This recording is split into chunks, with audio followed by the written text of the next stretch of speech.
The current physical condition of the property reflects the attitude of the ownership toward tenants. This is known as curb appeal. A property manager needs to analyze the repairs, maintenance, landscaping, and improvements needed to improve the property's visual appearance and ambiance.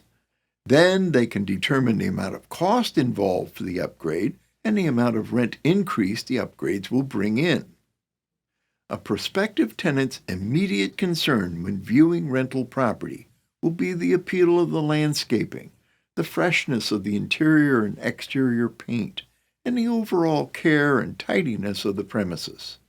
More importantly, existing tenants stay or leave based on these observations. Again, maintaining curb appeal is a critical function of a property manager. Also, it is a good practice for the property manager to run a cursory title check on the property they intend to manage.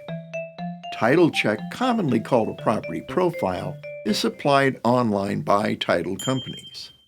A property profile will confirm how ownership is vested and who has the authority to employ management, the liens on the property and their foreclosure status, any use restrictions affecting tenants, and comparable sales figures in the area. Any discrepancy between information provided by the landlord and a property profile report is to be cleared with the landlord prior to taking over management of the property.